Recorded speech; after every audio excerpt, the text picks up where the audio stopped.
All right. Well, I'm going to start hyping you up because this is how we're going to start. Okay. After I did some heavy stalking or research, however you want to call it, I learned a lot about you, and I thought that your background is very, very impressive. So you've worked for Johnson & Johnson, Comcast, Bayer. You spent some time at PhD. So what I would like to know is, what have you learned as a leader being able to be on both sides of the business?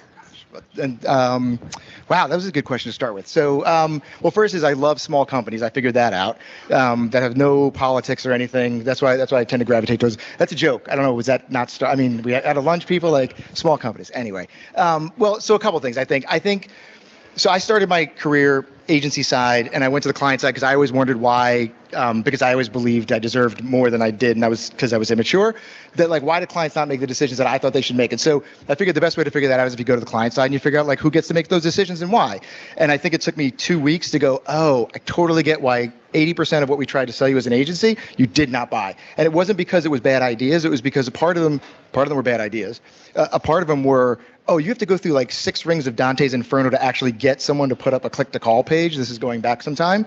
So I wouldn't do that if I were you. And so I think it was a lot more around like how the business actually operates. And then as you sort of spin it forward, when we did the in-housing thing at Bayer, like my big push there was the people who were pulling the levers and doing the work that knew more about the business were always going to be better than our agency people. Now, before y'all get mad at me, it is not to say that our agency partners aren't great. They were.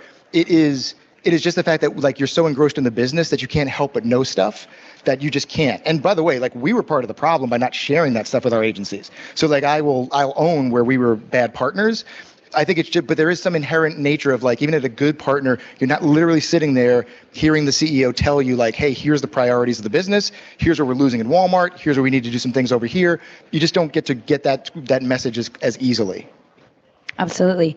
So right now, have you implemented anything at your current company that you would say you learned from being agency side? Yeah, I mean, I think a few things. So I inherited another in-house team, and so it was. But the way that they were structured, it was a combination of what I was talking about earlier in terms of like a deep understanding of the business, where we're doing a lot more about the fundamentals. So meaning that like my team completely understands like how to manage for revenue per leads, cost per leads, like what an actual high quality consumer is. I don't know that's as inherent in their learning, and it's also a fairly new team. I think the majority of my team is there 3 years or less. Is like the I hate saying the word macroeconomics, but I'm stuck with it in this context. But like the macro environment and like what matters to us. Like why is a refi person different than a purchase person, different than a home equity person? Why that somebody wants a credit card, but they could actually take a personal loan if they'd like. And so like it's those kinds of business learnings that I felt we needed to get a better understanding of, because that just makes them smarter at what they do. So that was one thing. I think the other thing was frankly just a tremendous amount of sort of authority to them to make decisions, because a lot of the stuff what I found was getting caught up in levels of discussions and constant swirl of collaboration. And so it was a lot more around like, look, you guys are empowered to make decisions. There's a level of things you just need to tell me about. There's a level of things we probably do need to talk about. But for the most part, like you're empowered as the expert to make your decisions and then kind of learn from there. Speaking of decisions, this goes perfectly to my next question. When you're considering your performance and brand marketing media mix, how do you weigh each one differently? Yeah, so we talked about this earlier. So I'll say a couple of things, but I want to say just like overarchingly, I'm speaking from a collective experience of like what I've done for all those big giant companies you mentioned, because LendingTree doesn't always lead with brand first. There is a big brand component of what we did over the summer to try to sort of remind consumers that we are a marketplace to help you save money on what you're trying to get, whether it's a credit card or a loan. But we're not the person that writes the loan, and so that's a point. But for us, it's a lot more about the performance mechanism. And so what I would say, again, going back to everything, is for me, it's always about the balance of what are each of those channels trying to drive. So I've got this new soapbox. I think like 4 years ago in-housing my soapbox. My new soapbox is the separation of brand and performance, because it makes no sense to me. Everything should perform. It just needs to be measured for what it's designed to do. So don't measure TV the way you measure search, because TV is designed to do something different than search. And so when we weigh these things out, it is a question of what do we think the return is going to look like. We're very focused on the back end piece, and we have a tremendous amount of data because we do own the cash register. So I don't have to go through a sales report from Walmart to see how something performed. Like I literally see search click to conversion to actual closed loan. And so feeding that data in helps us balance how much we spend between what you would, again, I don't like to separate them, but what I would say are more brand focused channels and broad reach channels versus more direct response focused channels. So when you're seeing performance, is there anything in particular that you're seeing that is driving more results that you're kind of leaning in towards? I mean, I would say not in one channel in particular, and I know it's been sort of a theme with some of the stuff that's happening here. I mean, audiences are always something for, like, it's always going to be something, I think, for every category. We're in this interesting spot because, well, first of all, we're regulated, so there's only so many things we could actually target against. So that sort of takes some things away from us.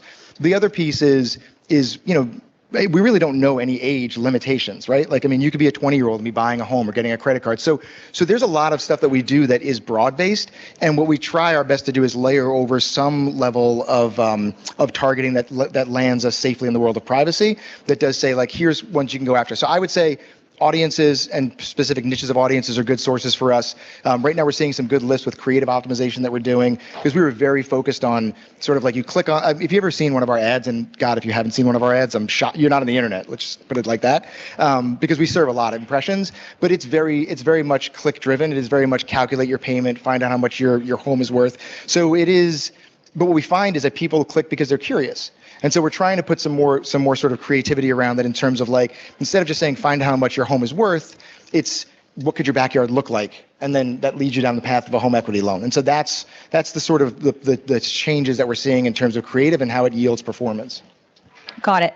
And with budgets shrinking and marketers are being asked to do more constantly, are there any tried and true methods that you keep returning to time and time again? Search. So I'm an old search person.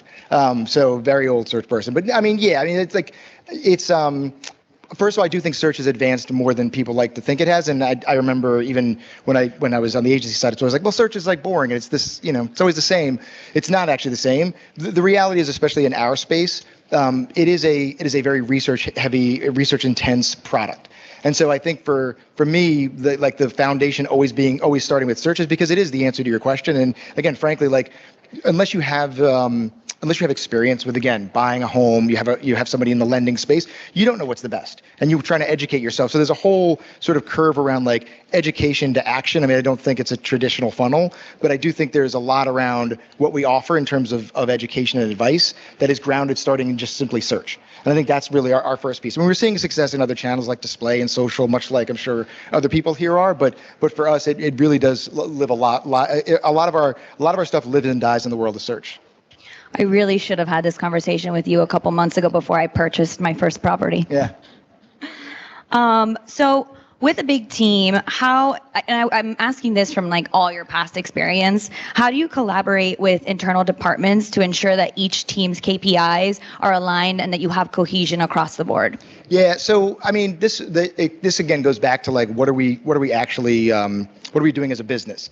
So, like, there's always some level of metrics that, like, I have to put upon my team or my agency partners around KPIs. And again, whether that's return, whether it's ROI, whether it's ROAS, whatever we pick those things to be, like, that's fine. But I still go back to this big internal client mentality that I've always had. And again, I just think that comes from being agency side, of where, like, I look at all the GMs and the VPs of marketing that I've always worked with, and I've always viewed them as a client. Now, the beauty of being in-house is, like, we're coworkers. So there's only so much, like, the relationship, I believe, is always set up to be a little bit more successful because you share common interests, common goals, et cetera. But that being said, like, I need better to understand how we're looking at business metrics. And so, like, here's the issue I used to run into when I was earlier in my career, is we'd have teams that would say, hey, look at how great this media is. Look at how many impressions we're serving. Look at how we've dropped our cost per click. All that's great, but I don't know if it yielded any business result at all. Like, did we sell another bottle of Tylenol? Did we get another cable subscriber? And so until you tell me that, I don't really care how we're doing in the other things, because those are our metrics. Those aren't business metrics. They're a derivative of. By the way, I use the word derivative a lot. I have no idea if I'm ever using it right. So if someone can tell me if I am, I'd appreciate it. Sounds right to me. It sounds good, but I don't know if it is. By the way, you all think I'm joking, but it's true. But I do think that there's a function of media people getting focused on those metrics, and they're important. I mean, look, if you can drive down your cost per click, there should be some business value to it. But what if all the cost per clicks you're driving down are around products that we don't make a whole lot of money off of? Like, what is actually our profit on someone who signs up for a triple play subscription versus just internet only? Like, you understand those levers, and then you actually make smarter decisions around how you're buying. And I think that's the big component of how you sort of measure the KPIs across the organization. So would you say that it's kind of a reframe when you're looking at programs or success now that you've seen both sides? Yeah, I mean, yes. I mean, I do think, and by the way, like, I mean, I know well, we're in an agency, and so, right? I don't know. Yeah, and so, yes. I mean, I think clients do a poor job, not Rob. Rob did a great job. But I know clients do a poor job of helping their agencies understand how they make money and what actually leads to success. So clients say, get me the lowest CPMs, make things cheaper, do more with less. Like, great, but that's why you're constantly reviewing agencies every year, because you haven't given them things to help them succeed. So I think the reframing is like, here's how we make money. Here's where I need you to focus. If that means you need to spend more on a CPM, like, I just need to see the value of it and have the measurement in place that tells me that spending $5 here versus $1 actually yields the ROI that actually turns out to be the right thing. If we're launching a new product and they need to get X amount of sales in order to keep distribution at Walmart, like, that's actually a different goal than saying, hey, I just need you to drive traffic, or I just need you to drive foot traffic at the lowest cost per click. And so I do think you need to reframe it around, like, what is that actual business piece? I agree with that. And my mind is just, the wheels are spinning because I've had this conversation a lot with clients, because I have a background on brand and client side. So it's interesting to be able to see both sides and kind of question it differently. So CNBC released a report stating that 41% of Gen Z favored credit cards over student loans, while millennials were the reverse. When you're building out your marketing plans and strategies, do these types of stats actually direct what you're going to do? Yeah, I mean, it's yes, it's the hard part for us is always the regulation in our space of what we can and can't target. And so, but in terms of messaging, in terms of sharing, the benefits of the two, because at the heart of what LendingTree was founded by a guy who's still the founder. Well, yeah, of course he's still the founder, but he's still involved, I guess I should say, because he tried to buy a home and it was incredibly frustrating. And he found that every bank had a different story, and this is 25 years ago, so banks have gotten somewhat better. And so, but his point was, like, I just wish that I could say, here's what I want and here's where I want it, and a bunch of people could tell me, you could basically fight over it. So the old tagline used to be, when banks compete, you win. And so I think we sort of live by that spirit, taking it a step further of, like, again, if there's a reason you might want a personal loan over a student loan. And so educating the consumer on the benefits of those things and why you want one over the other so they can make the right decision. I mean, that is at the heart of what we do. But we've got to do it through content and creative, because you can't always do it in a targeting sort of capacity. But there are some ways that we can do it that don't, violate any sort of privacy laws that we're not allowed to trip over. So is your content leaning towards, like, more educational? Yeah, a lot of the content's educational. I mean, a lot of our, like, I think we believe that people come to us and read the content that's there. Actually, I shouldn't say we believe that. We know that because we see statistics. But I think I don't know that we are the reputable source. Even though we don't write any of these mortgages or issue the credit cards, I do think there's always those third parties that do a better job. Obviously, the independent sources. So we try to place content in those places as well. We try to do content partnerships. But yes, most of our on-site content is educational. Got it. And I know that the content that you do have on the site is really focused on driving leads and clicks. But what about, and this is a very selfish question because I love SNL, but yes, the partnership you guys did with Molly Shannon, that's much more awareness and brand driving. So can you tell us a little bit about that execution and how you measured success for that? Yeah, so I actually joined just as it was launching. And so our CMO had set that up, and it was based on really just a whole premise of that. Not a lot of people first of all, a lot of people only think LendingTree does homes, and they do other things. So there was first and foremost a brand perception of, like, what does LendingTree actually do? Because you're a home mortgage company, and we're not.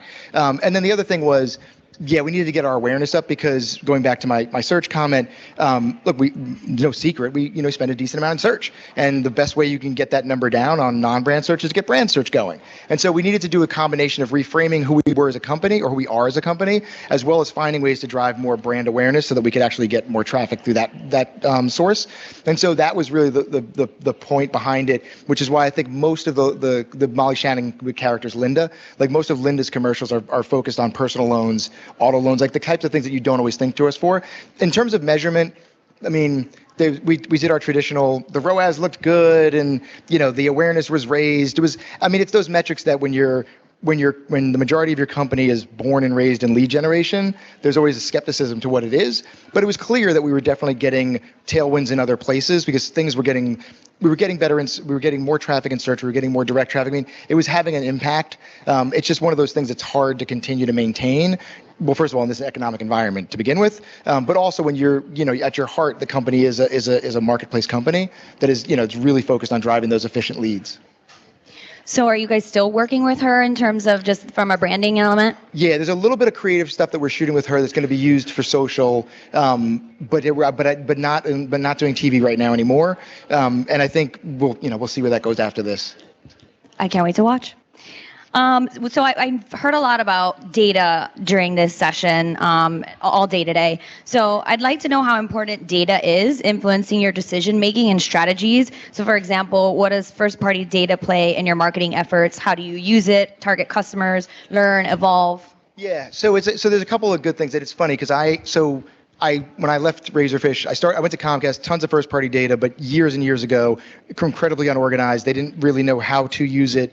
And again, it's just a function of the fact, or maybe it was a derivative of the fact, I'm not sure actually. But it was a function of the fact that it was so early stage in the data game. But it was nice to see that they actually had numbers around, again, the value of a consumer and what they bought and how much you'd want to bid against that consumer based on what they were going to buy.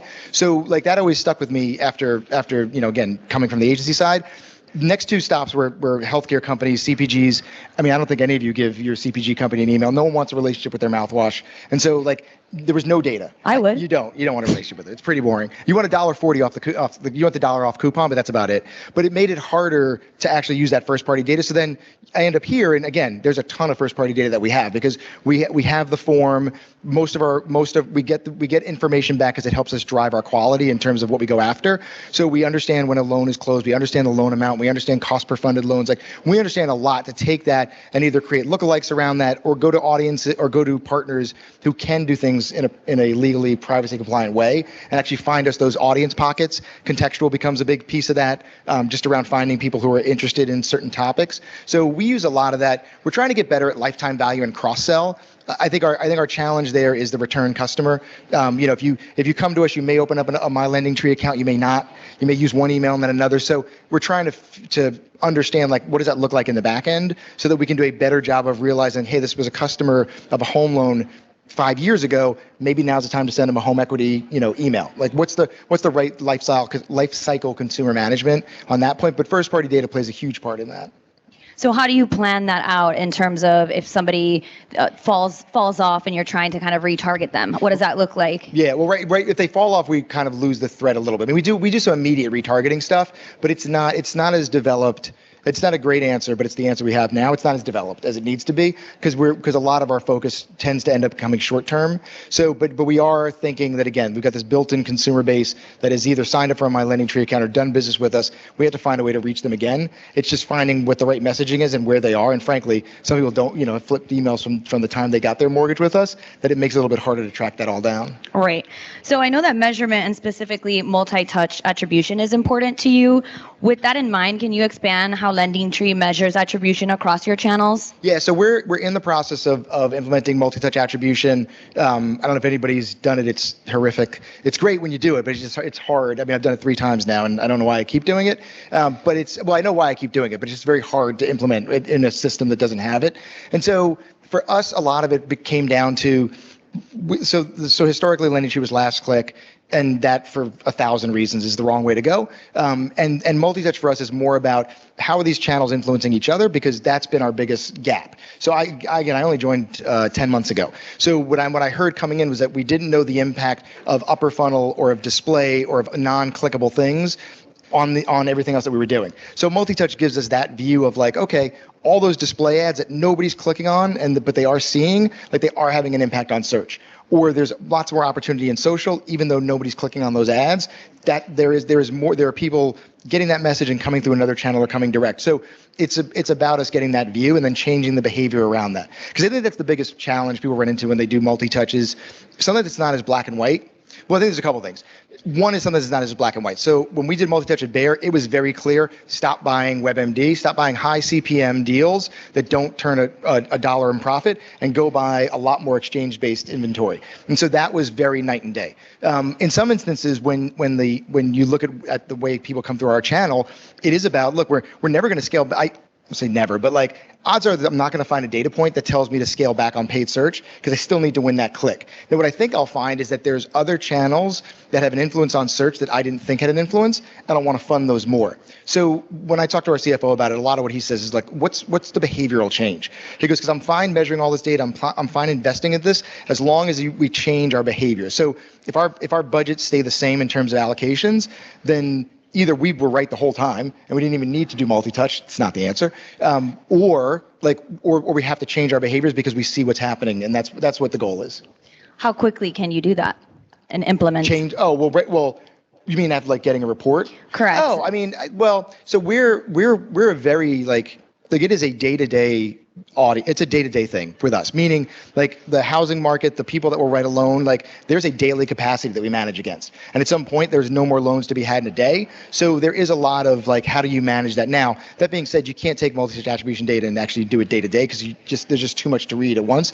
So our look is, look at this 4 to 6 week window, see how you plan forward, because we don't want it to be sort of retroactive. See how we plan forward, but then on the day-to-day basis, if we know that native advertising is having a tremendous impact somewhere else, just not on a click basis, well, then we could say, okay, adjust the lead volume for native because we know that's going to pay off in another channel. So we can do it on somewhat of a daily basis. It's just a matter of you don't want to mess with things as much because it throws off so much of what you're doing if you're always optimizing on that daily basis. So how long will it take for you to like look at the results and say, this worked, this didn't work, we need to pivot? Like, do you give it a month? Shorter. No, I mean, well, so you go through, so we're literally in the implementation phase. So you go through like 2 months of this listening period where they tell you like how everything works, and then you make some changes and it goes from there. I saw consumer health, I saw 8 weeks it took us to get data. Now that's tracking sales through a third party retailer. So that's always harder. We should probably see stuff in like 2 to 3 weeks because we own the register. You have to come through us to get the conversion. So we should be able to see it sooner and actually make changes sooner. Got it. And shifting over to social, with a constant evolution of the social landscape, how do you approach your social strategy for LendingTree? Well, right now it's a small group of partners, and again, it goes back to this point on our click measurement and what we can do. So right now, it's very focused on just a few select partners. I mean, I feel like it's under leveraged for us right now, just simply because there's so many opportunities out there. But so I wasn't there, but I've heard the story from more than one person that our issue in the past used to be we do all the Facebook best practices of like defining audiences and going after certain segments, and what we'd find is it cost us too much money because the model really works when you're in a lead gen. Many of you probably know this. When you're in lead gen, the less you spend to acquire the lead that you need at the cost you need, like that works. And so you spending all this money on targeting kind of was working against us because again, if you're between a certain age, if you're between a certain income bracket, you qualify for everything we have. And so, even if you don't have great credit, you don't have a lot in the bank, like there is a lender that will lend you money. I'm not saying you should do that. I'm just saying that that's the fact. And so for us, it started to be where can we get more broad reach? And so we gravitate mainly to like Facebook and Insta. We do some work with TikTok. They've tried to do some things with Pinterest in the past. I had a lot of success with Pinterest in prior life using it as a search mechanism. But for now, it's focused on a few core partners. The things that you did on TikTok, I don't know if you've heard of the finfluencers, which they've coined themselves as financial influencers. Can you share what you guys did on TikTok? We only did creative executions using the Molly Shannon stuff. We haven't done anything with influencers or finfluencers or any version thereof. Is that something you guys are looking to do in the future? I think so. I think it's hard. It's really hard right now. This is, I tell people like I really don't want to win the who has it worst story, but like like right now, if you're in the financial space, you have it. It's an awful time because the economy stinks to begin with. But then every product that we sell is tied to said economy. So like cable, subscription-based models, food, drug, like you're going to buy that, even though, or I shouldn't say, most people will buy it, right? Like the prices of eggs are insane. But does anybody here stop buying eggs? And I know like we probably do well socially, economically, but like, right, like nobody still stops buying eggs. But like you don't have to go sell your home. You don't have to sign up for another credit card. You could wait it out if you don't have to do anything. And so we get this double sort of effect of like, if I sell you something, it's impacted by the Fed, and you might decide, you know what, like I don't want to move now. I don't have to move right now. I could just stay here. And so I think we've also lost some consumers who just self-selected their way out of the market. So does your spending kind of reflect the market? Or do you guys kind of stay flat throughout the year despite? No. So the interesting thing about this space, it's interesting and it's terrifying all at the same time, is our budgets are not, they're not dictated, but our budgets are really tied to what lenders want to buy. So if Bank of America says, hey, like we want 10,000 leads from you folks this month, and here's how much we'll pay for them, like that's our budget. If in the middle of the month they say, you know what, guys, like we're not seeing it, so we're going to pull back, like that's our budget. So there's a lot of dynamics and fluidity in it. It is not you sit down with the CFO in the beginning of the year and you say, okay, media is 7% of allocation to sales, so I need $300 million. Like, it's not how it works. It's basically like, how much do you need how much do the lenders want to give us to drive the leads? Can we actually do it? Great, go off and do it. So it's a lot more fluid than any other environment I've worked in. That is an interesting way to function. It's interesting is one way to put it. So what are the biggest differentiators when you consider social media for a brand campaign versus a performance-based campaign? So again, I do think and it's a fair question. I just like to say, I'd like to think of them together. I mean, I think of the brand campaigns again of the like, how do I create the mental awareness? How do I create the connection? I mean, whether you're in brand or performance, I've said the same thing for many, many years. Like the job of the brand, the job of the marketer is just to create a meaningful connection with the consumer. You can create a meaningful connection with a social ad that shows two people running in a field. That's your typical pharmaceutical ad. And like, you know, you're suffering from allergies and now you're fine. You can create it by just saying non-drowsy allergy medication. Oh wait, that won't put me to sleep? Great, because I got a big day tomorrow. So I find that when you have to separate these things, it's more about like, I think it's more about the type of ad that you use and the creative and the message beyond that. So if you're looking at brand, again, I think it's the connection. I think it's the mental awareness you're trying to create. When it's more performance-based, it is where do I actually get that thing? And so that's really how I sort of differentiate it. It's not so much that I would use one platform for one thing, one over another. I think it's about ad type, creative, and targeting. Do you ever approach it by like joining them together and kind of merging it instead of separating it? Yeah, I mean, not here. I haven't done that, but yes, and I mean especially when you have products that aren't bought online or not historically, but or not bought online in mass. So again, most people don't buy their pain reliever online, but yes, we've done things in the past where it's sort of tying where you want to buy with the message itself of the unique proposition of that actual brand or product. Got it. Well, I know we're almost at time. How do you know that? I don't see a clock anywhere. I'm right here. Oh, thank goodness. I was getting tired. So we can get some questions if there are any. Oh, yeah. That guy's got a question. The mic is coming. Or the box, I guess. It's a box.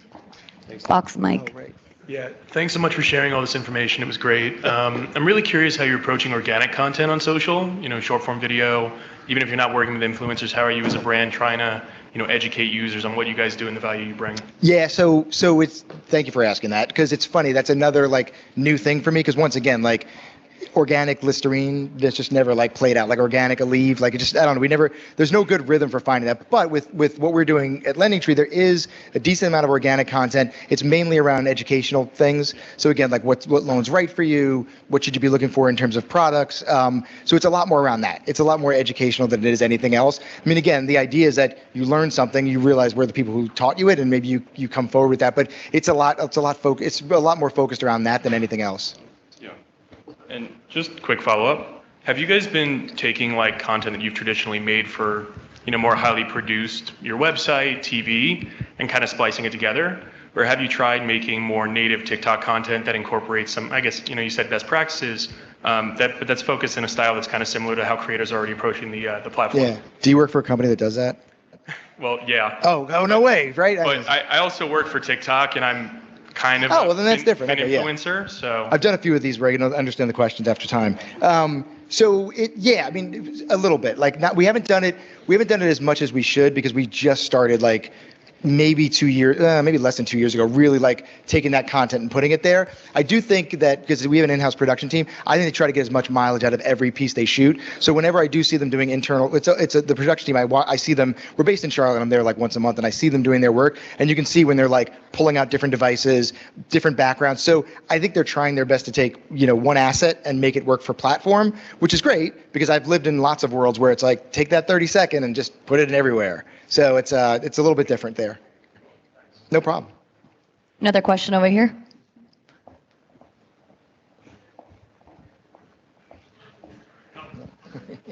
We can wait. We're patient. Josh, thank you. How do you evaluate the quality of the leads coming in? Do you work for a company that's, I'm just messing now. I just couldn't be that to you. So there's a whole bunch of back-end measurement that's tied to channels. So whether it's loan amount, whether it's lock rate, close rate, cost per funded loans, like basically anything that tells us that like, hey, the person we sent through this channel actually did the thing we said they would do. And then like, well, how high value were they? Because we want to find more of those. So it's usually those are the indicators that we're looking at. How's it going? I have a question about like third-party review sites and stuff like that, like NerdWallet and, let's say PointSky if you're a credit card, whatever. Like, how do you approach those and, maybe try to get featured on them or get leads from there? Yeah, well, so NerdWallet's a competitor. So we don't do it. But I'm just pointing that out. I'm not saying you didn't know that. It's just so obviously we don't do much with them. But it's they have a whole team. This is again, there's a lot of new things I learned coming to this place, or not learned, but got exposed to. And one of them was around these partnerships that we do with like a CNN or a U.S. News, where it's like you've got a money section. I mean, it's I am of an age where I know what advertorials were, and I just feel like we're doing all that stuff all over again. And so I think it's a lot of those kinds of placements that we're trying to put together to do what you're describing. Same thing with the review sites. We also have a ton of affiliate deals, and those are just like those are a combination of like companies that'll find you the right person across multiple places, or they'll do these content deals that'll just put your brand in the same spot. Any more questions? All right. All right. You crushed it. Thank you.